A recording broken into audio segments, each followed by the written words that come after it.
النقطة الثالثة برضو أفتكر انتهينا منها، وجدت نقاش لطيف ودقيق. مسألة الأوهام مما ابتداها حسن عبد الحفيظ إلى أن جاء عبد اللطيف وجلال.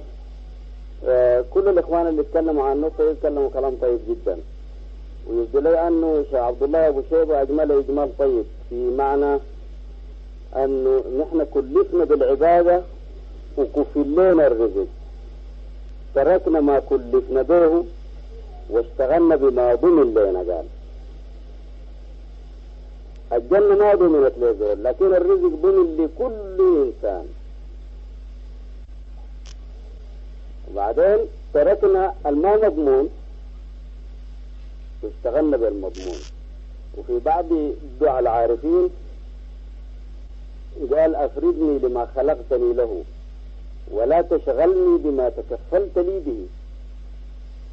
الوهم هو اشتغلنا بما تكفل لنا الله به وصرفنا عما خلقنا من أجله. أفردني لما خلقتني له وما خلقت الجن والإنس إلا ليعبدون. فقال أفردني لما خلقتني له ولا تشغلني بما تكفلت لي به. عشان عبد الله أجمل الموضوع ده إجمال طيب جدا، لأن نحن خلقنا للعبادة وضمن لنا الرزق، تركنا العبادة واشتغلنا بالمضمون لنا. مسألة الوهم افتكر فصلت وأجملت، والقضية دي كلها البيت اللي جابوا لنا الشيخ أحمد الفادني في افتتاح به الجلسة دي وجد إجمال ووجد تفصيل، وكان ممكن نديه الجلسة كلها، لكن افتكر أحسن نمشي لقدام ليكون في مسائل ثانية قد تعود له هو في بعض أبوابه. هو شامل للموضوع من جميع أطرافه. وعبد اللطيف بداه بإجمال وبعدين مشى التفصيل فيه. جاء تفصيل من يوسف جورج كان ملفت بصورة عجيبة، يعني اللي هو القول بأنه نحن مسيرين من البعد للقرب، وأنه البعد في الإرادة المتوهمة كأننا خرجنا منه وراجعين له، وأن إلى ربك المنتهى، وأن إلى ربك الرجعة. أول ما تجي وإليه يرجع الأمر كله. أول ما تجي الرجعة معناها زي اللي تقول أنت من هنا تقول أنا ماشي خرطوم وبرجع. أول ما تجي الرجعة معناها بداية السير برضو مضمنة في مسألة الرجعة. ونحن خرجنا من الله في 3 مراتب زي ما حصل بها كلام كثير، أنه الله مسير الوجود تسيير مباشر وشبه مباشر وغير مباشر. هو في البعد نحن مسيرين تسيير غير مباشر، وده حجبنا عن الله، ودي الإرادة المتوهمة. بعدين من الإرادة المتوهمة ما يبعدنا ومنها ما يسيرنا. نحن سايرين لله بالإرادة المتوهمة، وده ما حصل فيه النقاش بين جلال وفضل، حصلت فيه وساطة طيبة جدا من عبد اللطيف. الإرادة المتوهمة تسوقنا بعيد وتسوقنا قريب، يعني لا يؤمن أحدكم حتى يكون هواه تبعا لما جئت به. يبقى هوانا بالصورة دي لما نمشي في تبع النبي ده قربنا. أرأيت من اتخذ إلهه هواه يبقى أبعدنا. الهوى ده يبقى تابع للشريعة قربنا، يبقى إله قراه معبود من دون الله يبقى أبعدنا. فهنا يوسف قال يسيرنا بالإرادة المتوهمة، بدل يتركنا لأنفسنا نضل يسيرنا بها في التبعية. وقال إلى أن يصير الإنسان حتى لا يرى لنفسه إرادة، فيصير من مرحلة التسيير غير المباشر إلى مرحلة التسيير المباشر، شبه المباشر، إلى مرحلة التسيير المباشر اللي بيكون فيه زي العناصر الصماء اللي ما بتعترض على الله.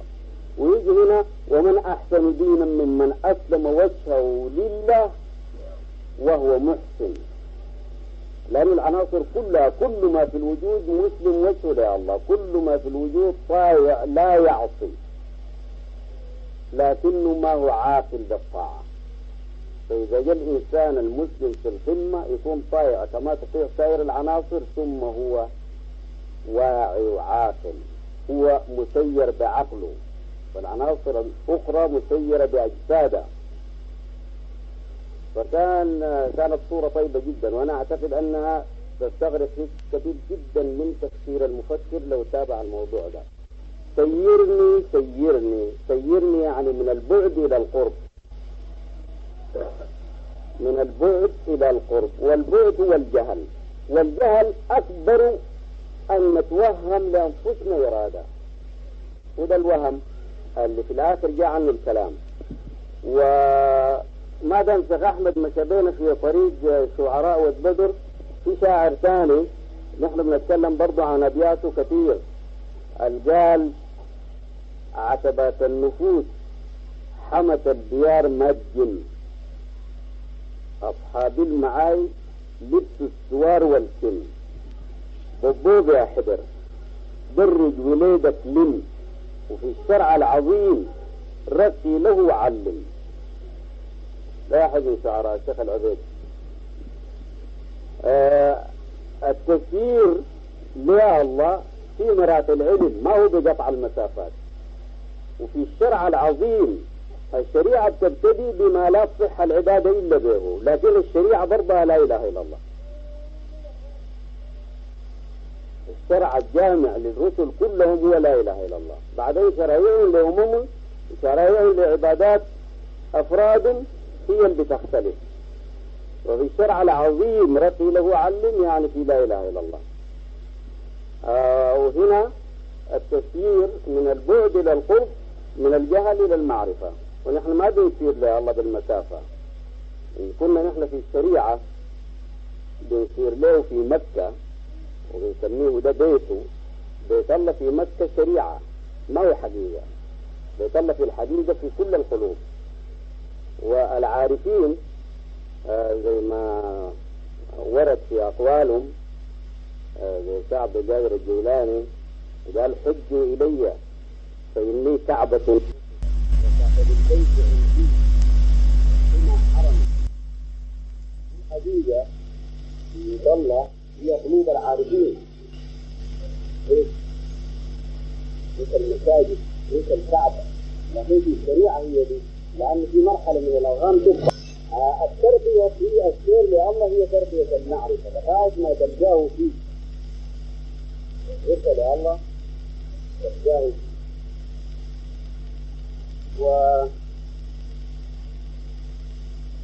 سيرني زي ما قلنا من البعد إلى القرب لغاية ما يدخل الحسن، والحسن زي ما قال عنه عبد اللطيف من بداية المسألة من محمد. إذا مثل المسلمين عندنا لا إله إلا الله آدم رسول الله، لا إله إلا الله نوح رسول الله، لا إله إلا الله موسى رسول الله، لا إله إلا الله عيسى رسول الله، لغاية ما نجد محمد. هنا إذا أعرف شيخة تحب الكل، وفيه يقول أعرف شيخة تحب الكل، شيخنا محمد. أنا أعرف الاتباع والتجديد عملي، لكن كلهم نجاحات، كلهم نجاحات، لكن ده التركيز في الاتباع. ومما يجب تاخذ لا اله الا الله محمد رسول الله بالتركيز، وليش تفصل بالحق، تدخل الغابي.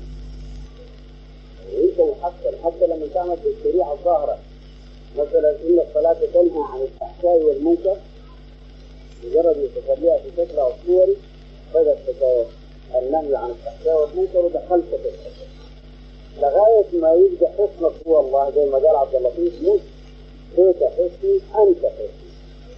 عندما تدخل ويكون حسنك الله هناك ما في بلاء، الحضرة دي ما فيها شر، الحضرات المختلفة فيها الشرور، وأنت توقع من الشرور كل ما التصقت بالله. فإذا دخلت عندي شر ما في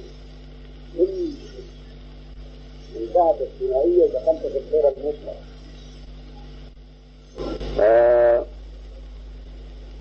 الأوهام برضه أفتكر ما في كلام بيقال فيها أكثر مما قيل، لكنها برضها حكاية الإرادة المتوهمة وعتبات النفوس هي الأوهام.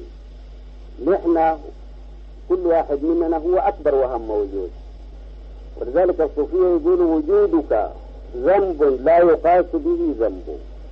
وجودك يعني إرادتك مع المريد، كونك بتعتقد أنك أنت فيه وهو فيه، أنت موجود وهو موجود، وده الوهم الأكبر. وده ساقنا بطريق الخوف وسوء الظن بالله أن نجتهد الاجتهادات اللي خلتنا نخلي الواجب علينا ونشتغل بغير الواجب اللي أجملها شيخ عبد الله. طيب أنا أفتكر أنه البيت حاجة طيبة اللي قال لنا الشيخ أحمد الفادني أخذ فرصة طيبة جدا وأدانا مجال طيب. أحسن نمشي في مجالات ثانية في بقية زمننا ده.